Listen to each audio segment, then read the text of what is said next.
ओम शांती. संत ज्ञानेश्वर म्हणजे 13व्या शतकातील महान अलौकिक पुरुष. परमार्थिक क्षेत्रामध्ये भूतो न भविष्यती असे एक व्यक्तिमत्व म्हटले तरी वावगं ठरणार नाही. वर्तमान काळात मनुष्याचे जीवन तणावपूर्ण आहे. अशा तणावपूर्ण वातावरणात समस्त मानवजातीला सुखशांतीचा मार्ग दाखवणारा ग्रंथ म्हणजेच ज्ञानेश्वरी. ज्ञानेश्वरीलाच भावार्थ दीपिका, अमृतानुभव असेही म्हटले जाते. असं म्हटलं जातं, ऐसा श्रेष्ठ ग्रंथ ज्ञानदेवी एक तरी ओवी अनुभवावी, कारण यामध्ये सर्व समस्यांचे समाधान आहे. ज्ञानेश्वरी हा ग्रंथ नेवासा या गावी प्रवरा नदीच्या तीरात असलेल्या महादेवाच्या मंदिरातील खांबाला टेकून शके 1212 वयाच्या केवळ 15व्या वर्षी पूर्ण केला. आज ज्ञानेश्वरी प्रत्येक मनुष्यासाठी एक संजीवनी आहे.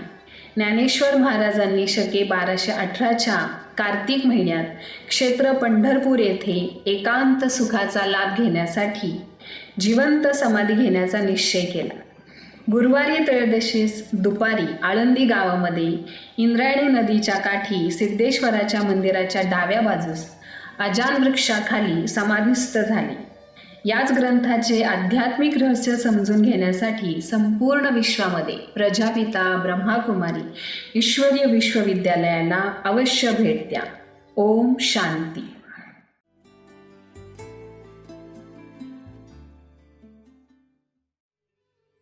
ओम शांती. आपण तिसऱ्या अध्यायामधले जे काही हा शेवटचा भाग बघतोय,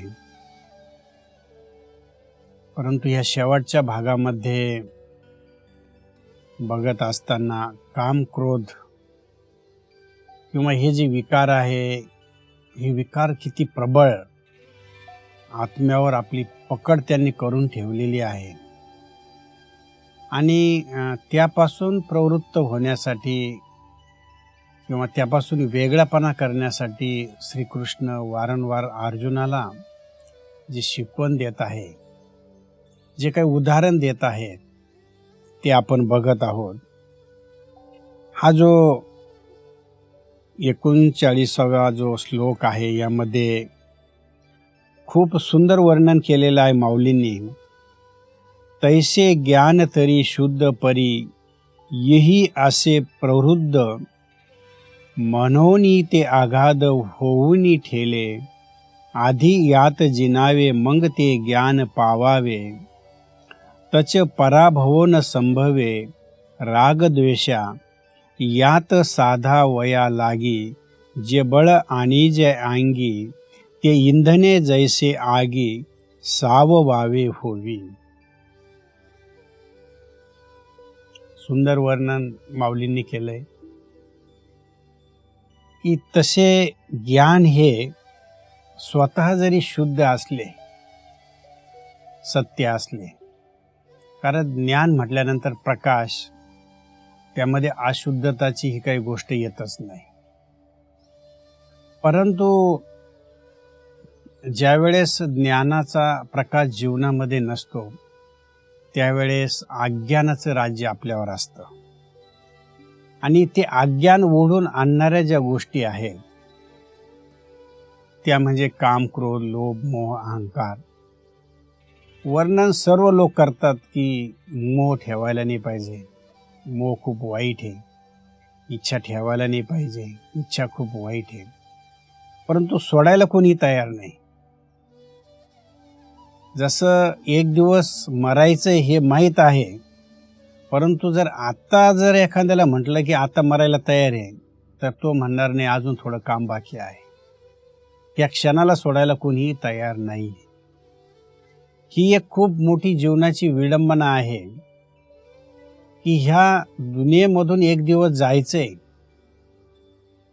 परंतु जाणं निश्चित असूनही आपल्याला ज्या गोष्टींनी अडकून ठेवलेलं आहे, त्या गोष्टीपासून निवृत्त व्हायला कोणीही तयार नाही. त्या गोष्टी कोणत्या आहेत, तर त्या गोष्टी इथं माऊलींनी वर्णन केलेल्या आहेत की ज्ञानापासून जे आपण प्रवृत्त झालेलं आहे, ज्या गोष्टींनी आपल्याला ह्या इच्छा, ह्या तृष्णा जीवनामध्ये वारंवार दुःखी बनवतात, तरीही आपण त्याच्यामध्ये जकडून राहतो. एखाद्याला जर आपण म्हटलं की अरे थोडा वेळ काढून ईश्वराची आठवण कर, तो म्हणतो मला आठवण करायला वेळच नाही. अरे एक ना एक दिवस तुला आठवण करायची आहे, त्याच्या आठवणीशिवाय तुला जीवनामध्ये पर्याय नाही आहे. परंतु त्याची प्रचिती तुला आता नाही येणार. ज्या वेळेला वेळ येशील त्यावेळेला तू ईश्वराची आठवण करशील, परंतु त्यावेळेला वेळ निघून गेलेली असेल. कोणतीही गोष्टीचं वेळेवर महत्त्व असतं. ती जर तुम्ही वेळेवर केली तर त्याचा आनंद जीवनामध्ये खूप मोठ्या प्रमाणात मिळत असतो.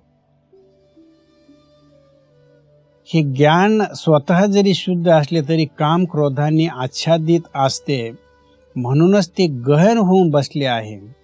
अगोदर काम क्रोधास जिंकावे, मग ज्ञान प्राप्त होते.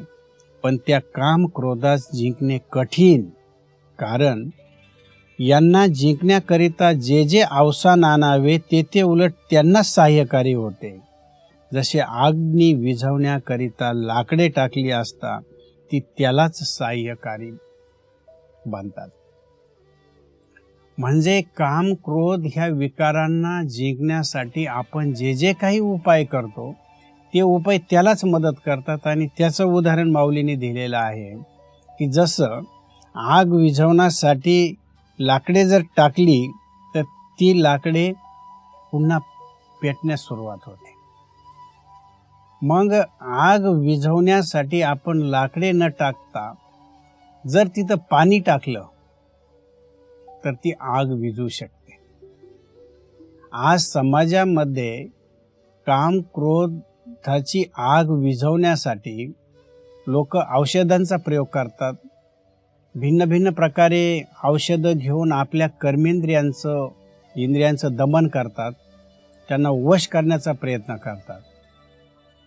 परंतु ते वश होत नाही तर ते अजून विकराल रूप धारण करतात. म्हणजेच एखादा जर संन्यासी ह्या विकारावर विजय प्राप्त करण्यासाठी जंगलामध्ये गेलाय तर तो सर्वात प्रथम कर्मेंद्रियाची उत्तेजना समाप्त करण्यासाठी विशिष्ट प्रकारे औषधांचा तो प्रयोग करतो. परंतु आज आपण बघतो की त्या औषधाचा प्रयोग करूनही काम क्रोध ह्या विकारांना तो जिंकण्यामध्ये असमर्थ होतो. चाहे तो हठयोगी असो या त्यानं दुसरा कोणता मार्ग अवलंबिलेला असो. याचं कारण हा प्रयोग तो स्थूल इंद्रियावर करतो. आत्म्यावर याचा प्रयोग करण्यासाठी सत्य ज्ञानाची गरज आहे, स्वतःला ओळखण्याची गरज आहे. ज्या वेळेस तू स्वतःची समज वाढवशील, स्वधर्मामध्ये स्थित राहशील, त्याच वेळेला ते संभव आहे. बाकी स्थूलरित्या किती जरी आपण त्याचा प्रयोग केला तरी ह्या ज्या गोष्टी आहेत ह्या त्याला अजून सहाय्यकारी बनतात. म्हणून एक ज्ञानीजनांनी किंवा योगींनी बाहेरील गोष्टींचा वापर करण्यापेक्षा त्याला जर योग्य आपण दिशा दिली, जसं आपण बघतो की एखाद्या डॉक्टरकडं आपण गेल्यानंतर त्याला जर आजार कळला नाही आणि तो आजार नष्ट करण्यासाठी जर त्यांना अयोग्य जर औषध दिलं तर तो आजार वाढतो. परंतु त्याचा प्रयास हा असतो की तो आजार नष्ट झाला पाहिजे. परंतु पूर्ण ज्ञानाची माहिती नसल्यामुळं किंवा त्याविषयी त्याचा अभ्यास नसल्यामुळं कुठंतरी तो कमी पडल्यामुळं जर दुसरं औषध त्यानं दिलं तर आजार अजून वाढतो. कमी होण्याच्या ऐवजी त्याच्यामध्ये अजून वृद्धी होते. त्याप्रमाणे जीवनामध्ये ह्या विकारांना नष्ट करण्यासाठी, समूळ त्याचा विनाश करण्यासाठी ॲक्च्युली प्रॉपर जी औषध पाहिजे ते औषध आपल्याकडे नसल्यामुळं हे जे विकार आहे हे अजून वृद्धीला प्राप्त होतात, त्याचा विनाश होत नाही, समूळ ते नष्ट पावत नाही. मग ते नष्ट करण्यासाठी सर्वात सुंदर उपाय जो परमात्म्यानं आपल्याला इथं सांगितलेला आहे की तू ह्या इंद्रियांपासून स्वतःला आत्मस्मृतीमध्ये स्थिती एक आत्मा समज. आत्मा समजल्यानंतर बाकीच्या ज्या गोष्टी आहे ते सर्व तुझ्या हातामध्ये आहे. तू कर्मेंद्रियाचा मालिक आहे. म्हणून भगवद्गीतेमध्ये जे सांगितलेलं आहे की हे जे इंद्रिय आहे, नाक, डोळे, कान, तोंड, हे जे आहे यांना तू वश कर. तिथं घोडे दाखवलेले आहेत आणि त्यांना लगाम जो दाखवलेला आहे, श्रीकृष्ण अर्जुनाला सांगतात की तो लगाम तू खेच. तो वास्तविक हा लगाम आहे की मुखाद्वारे वाईट बोलणं, डोळ्याद्वारे वाईट बघणं, कानाद्वारे वाईट ऐकणं, ह्या गोष्टींना तू लगाम घाल. आणि त्याकरिता स्वस्वरूपाच्या स्थितीमध्ये तू जर स्थित राहिला तर ह्या गोष्टी तुला सोप्या होतील. म्हणून एक सटीक औषध की स्वतःला आत्मा समजणं हे खूप सुंदर उपाय आहे. आत्मा समजल्यानंतर हे जे विषय विकार आहे हे आपल्यापासून दूर जातात. का? कारण विषय विकारांचा जो संबंध आहे हा इंद्रियांशी आहे.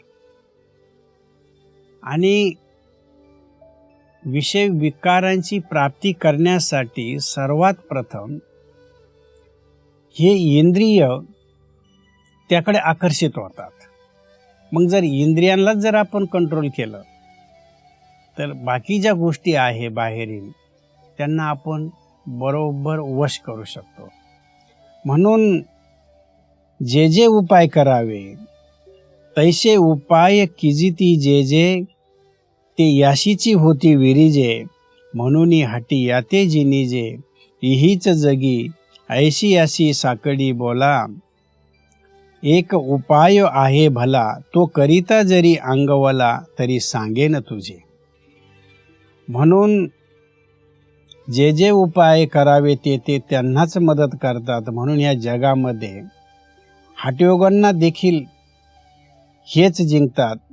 मग हे काम क्रोध अजिंक्यच झाले काय असे तुला वाटते का? परंतु नाही, हे अजिंक्य नाही. वास्तविक यांचं परमनंट कोई वास्तव्य नाही आहे, परंतु एक टेम्पररी यांनी आपल्यावर एक साम्राज्य स्थापन केलेलं आहे. आणि अशा या संकटातून पार पडण्यासाठी तुला एक मी उत्तम उपाय सांगतो. काय उत्तम उपाय सांगतात? पुढला जो 68वा जो श्लोक आहे, खूप सुंदर वर्णन यामध्ये केलेलं आहे. मग मनाची धाव पारुशेल आणि बुद्धीची सोडवण होईल. इतुकीन थारा मोडेल या पापियाचा. याचे जे मूळ आहे वास्तविक इंद्रियाच्या ठिकाणी आहे आणि इंद्रियापासून कर्माची प्रवृत्ती होते. म्हणून ह्या इंद्रियांना अगोदर सर्वथैक जिंक. बघा इथं खूप सुंदर श्रीकृष्णाने अर्जुनाला जो उपदेश दिलेला आहे, म्हणजे परमात्म्यालाच शेवटी ह्या विकारावर विजय कसा प्राप्त करायचा हे सांगावं लागतं. साधारण मनुष्याला ही गोष्ट लवकर कळत नाही. म्हणून याचं जे मूळ वास्तव्य आहे, काम क्रोधाची जी उत्तेजना आहे ही इंद्रियांच्या द्वारे होते. परंतु इंद्रियांचा स्वामी कोण, इंद्रियांचा मालक कोण, त्याला ओळखणं गरजेचं आहे.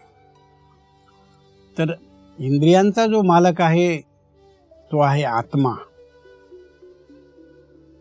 आत्मा भ्रुकुटीमध्ये विराजमान होऊन सर्व कर्मेंद्रियांना ऑर्डरप्रमाणे ज्या वेळेला चालवेल त्यावेळेला ते त्याच्या अधीन होते. म्हणून वारंवार हा जो उपदेश दिलेला आहे की तू कर्मेंद्रियाद्वारे जी कर्माची प्रवृत्ती होते त्या इंद्रियांना तू अगोदर वश कर. मग आता एक प्रश्न तुम्हा सर्वांना मी विचारतो. मनामध्ये आपल्या असंख्य विचार चालतात. कर्मेंद्रियाद्वारे आपण कर्म करतो. सकाळपासून संध्याकाळपर्यंत सर्व कर्मेंद्रिय आपल्या कर्म करत असतात. मग मी विचार करणारी, कर्मेंद्रियाद्वारे कर्म करणारी, डोळ्याद्वारे बघणारी, कानाद्वारे ऐकणारी, जिथं वारंवार हा उपदेश केला जातोय. रूपक मात्र श्रीकृष्ण आणि अर्जुनांचा हा संवाद आहे. वास्तविक आध्यात्मिक पैलू म्हणजे परमात्मा आत्म्याला सांगतोय. आणि काय सांगतोय की ज्या वेळेस स्वतः ज्या वेळेला ह्या गोष्टींना तू समजून घेशील आणि स्वतःच्या स्वस्वरूपामध्ये तू स्थित होशील, त्यावेळेला हे जे विकार आहे तुझ्या समोर तुला साष्टांग नमस्कार करते. तुझ्यावर साम्राज्य स्थापन करण्याचं तर सोडून दे, परंतु होऊन तुला ते दासीप्रमाणे नमस्कार करतील. कारण तू त्यांना ओळखलेला आहे की हे माझ्या विनाशाच्या साठी निमित्त बनणारे आहेत, म्हणून तू त्याला पहिल्यांदाच वेगळं करत आहे. ते तुला सहजासहजी सोडणार नाही, कारण त्याच्याशी तू इतका जकडून गेलेला आहे. तुझ्याशी ते युद्ध करत राहशील, परंतु तू त्यांच्यावर राज्य स्थापन केलेलं आहे, त्यांना हरवलेलं आहे हे निश्चित आहे. म्हणून इथं माऊलींनी जे वर्णन केलेलं आहे खूप सुंदर त्याला उपमा दिलेली आहे. आणि हा जो श्लोक आहे 43वा खूप सुंदर भगवद्गीतेमध्ये सांगितलेला आहे. आणि माऊलींनी त्याचं वर्णन किती सुंदर केलेलं आहे बघा, की हे अंतरी हुनी जरी फिटले तरी निप्रांत जान निवटले, जैसे रश्मी विर्ण उरले मृगजळ नाही, तैसे राग द्वेष जरी निमाले तरी ब्रह्मीचे स्वराज्य आले, मग तो भोगी सुख आपले आपणची, तो गुरु शिष्याची गोठी, पद पिढांच्या गाठी तेथे स्थिर राहुनी नुठी, कवने काळी. ज्या वेळेस आपण आपल्या जीवनामध्ये मनाची धाव कुंठित होऊन बुद्धीची सुटका होईल आणि मग तिथून ह्या दुष्टांचे बिऱ्हाड मोडण्यास आपण यशस्वी होऊ, त्यावेळेस आपण समजायचं की यांचा आपण समूळ नाश केलेला आहे. यांच्याकडे बघताना आपण जर दुश्मनाच्या दृष्टीनं जर बघितलं तर ते अजून आपल्यावर उद्रेक करतील किंवा अजून आपल्यावर ते प्रभाव टाकतील. परंतु यांना आपण एक दिशा जर दिली तर त्याहून आपली बुद्धीची पण सुटका होईल आणि मनाला पण शांती मिळेल. म्हणून इथं जे उदाहरण दिलेलं आहे की यांनी जे आपल्या आत्म्यामध्ये जवळजवळ 63 जन्माचं जे बिऱ्हाड, आता बिऱ्हाड म्हणल्यानंतर तुम्हाला माहिती आहे की ते एकटे नाही आहेत, त्यांच्याबरोबर त्यांचे संबंधी पण आहेत. म्हणून हा बिऱ्हाड शब्द इथं माऊलींनी खूप सुंदर वर्णन केलेलं आहे. म्हणजे एका विकाराबरोबर फक्त तो एकटा नाही आहे, त्याचा सेनापती आहे, मंत्री आहे, प्रजा आहे, त्याचे दासदासी आहे, सर्व काही आहे. म्हणजे एक जर विकार आला तर एका विकारावर ते सर्व बरोबर येतात. ते वेगळे वेगळे राहत नाही, त्यांना समूहामध्ये राहण्याची सवय झालेली आहे.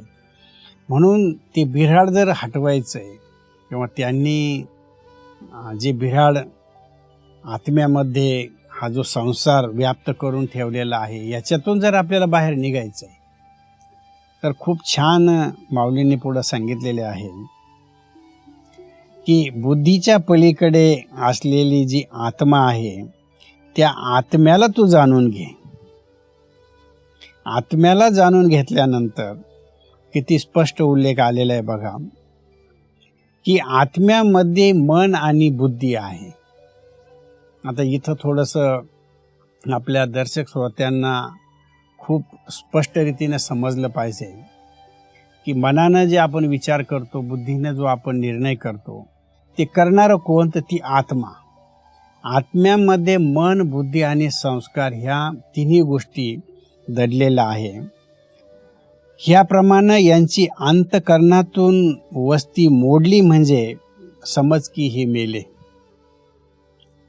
ज्याप्रमाणे सूर्य किरणांशिवाय मृगजळ दृष्टीस पडत नाही, त्याप्रमाणे राग आणि द्वेष जोपर्यंत नाहीसे होत नाही तोपर्यंत ब्रह्मरूपी स्वराज्य आपल्या हाती येऊ शकत नाही. सुंदर वर्णन माऊलींनी केलेलं आहे की जोपर्यंत जीवनामधून अज्ञान नष्ट होत नाही, विकार नष्ट होत नाही, तोपर्यंत हे बुद्धिरूपी ज्ञान, पवित्र ज्ञान इथं स्थायी टिकू शकत नाही. ज्ञान ऐकल्यानंतरही ते विसरलं का जातं? कारण याच्यामध्ये काम, क्रोध यांनी आपलं असं काही बिऱ्हाड मानून ठेवलेलं आहे की ते त्या ज्ञानाला टिकून देत नाही, ते लगेच हुसकावून लावतात. तर याचं एक कारण आहे की आपण बघतो की एखादं कुत्रं, त्याला जर आपण रोटी टाकली तर दुसरे काही कुत्रे असतात, ते त्यांना पण भूक लागलेली असते आणि ती रोटी खाण्यासाठी त्या कुत्र्याबरोबर अनेक कुत्रे येतात आणि तिथं भांडणं करायला लागतात. जे प्रबळ आहे, ज्याच्यामध्ये ताकद आहे, ते दुसऱ्या कुत्र्याला मारतं आणि खाऊन देत नाही.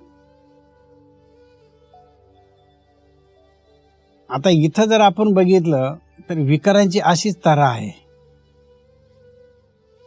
की एका विकारांनी जर एखादा मनुष्य वेढला गेला तर बाकी त्याचे जे साथी आहे ते लगेच धावून येतात, ते स्वस्थ बसत नाहीत. म्हणजे जीवनामध्ये जर आपण आज बघितलं तर व्यक्ती शांतच बसू शकत नाही. शांत जर एखाद्याला बसायला सांगितलं तर तो म्हणतो की नाही, मला शांत बसवत नाही, कोणाची तरी आठवण येते किंवा त्याच्यामध्ये चंचलता निर्माण होते. तर एका गोष्टी मागं जसे दुसऱ्या गोष्टी लगेच पळत येतात, म्हणून मनुष्याचं जीवन आज आपण बघतो की एक अशांत झालेलं आहे. ज्या विकाराचं प्राबल्य त्याच्यावर चढलेलं असतं, तो विकार छोट्या छोट्या साथींना कुठेतरी घेऊन येतो आणि जसं ते कुत्रं ताकद असल्यामुळं पूर्ण खाऊन घेतं, बाकीच्यांना हुसकून लावतं, तसं कामविकार बुद्धीचं हनन करून घेतो, बुद्धीचा नाश करून घेतो. परंतु बाकी जे त्याचे मित्र आहेत ते त्याच्या अवतीभोवती ही लपलेले असतात. जशी संधी मिळेल तसं ते धावून येण्यासाठी तयार असतात.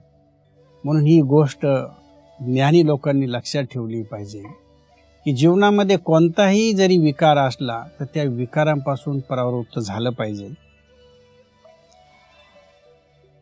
जसं सूर्यकिरणाशिवाय मृगजळ दृष्टीत पडत नाही, त्याचप्रमाणे राग आणि द्वेष जीवनामधून नष्ट झाले तरच आपलं स्वस्वरूप आपल्याला स्पष्ट दिसू शकतं. म्हणजेच स्वतःचं जर आपल्याला निज सुख प्राप्त करायचं असेल तर हा जो संवाद आहे गुरु आणि शिष्यामध्ये चाललेला, ह्या गुरु संवादाला तू चांगल्या प्रकारे जाणून घे आणि हे जाणून घेतल्यानंतर जरी तुझ्या मनामध्ये काही प्रश्न निर्माण होत असतील तरी त्या प्रश्नांना उत्तर त्यावेळेला तुला मिळेल की ज्या वेळेस तू जीवनामध्ये आत्मज्ञानाची प्राप्ती करल, आत्मस्वरूपामध्ये ज्या वेळेला तू स्थिर होशील त्यावेळेस ह्या विकारावर तू विजय प्राप्त करू शकशील. म्हणून 3ऱ्या अध्यायाच्या शेवटचा हा जो श्लोक आहे खूप सुंदर इथं वर्णन झालेलं आहे. आणि अर्जुन श्रीकृष्णाला पुढच्या श्लोकासाठी किंवा पुढच्या अध्यायासाठी तयार करतात की एवढं ज्ञान सांगितल्यानंतरही जरी मला कुठं ना कुठं जर प्रश्न निर्माण झाले तरी त्याचं उत्तर तुम्ही द्यावा. आणि त्याकरिता श्रीकृष्ण अर्जुनाला सांगतो की किती जरी तुझ्या मनामध्ये प्रश्न निर्माण झाले, युद्ध करता करता तुला कुठं संशय किंवा कुठं मदतीची जरी जरूरत पडली तर ती मदत करण्यासाठी मी सदैव तयार आहे. म्हणून पुढला जो 4था जो अध्याय आहे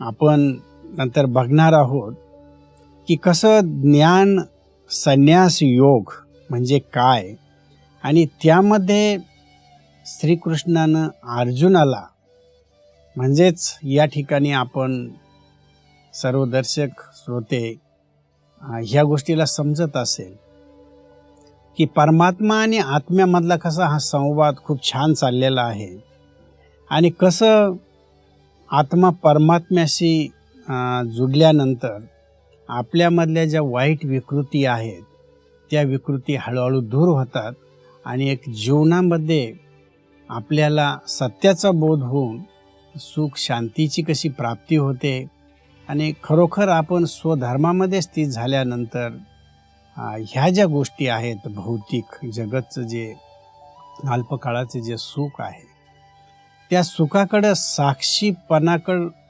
आपण वळतो आणि ह्या विश्वाला एक साक्षी होऊन आपण बघायला सुरुवात करतो. तर खूप सुंदर 4था अध्याय आपण उद्या सुरू करणार आहोत. त्या अगोदर आपण शेवट 23व्या अध्यायाच्या सर्व दर्शकांना हा जो काम क्रोध हा जो कचरा मनामध्ये साचलेला आहे तो दूर करण्यासाठी परमात्म्याशी आपण कसं संवाद करून कसं आपली बुद्धिरूपी तार जोडून याला दूर करू हा योग अभ्यास 4था अध्याय सुरू करण्याच्या अगोदर करणार आहोत. आणि हा जर योग अभ्यास तुम्ही आपल्या दैनंदिन जीवनामध्ये रोज जर वापरला तर हे काम क्रोध लोभ मोह ह्या गोष्टी ऑटोमॅटिक दूर होतील यात शंका नाही. ओम शांती.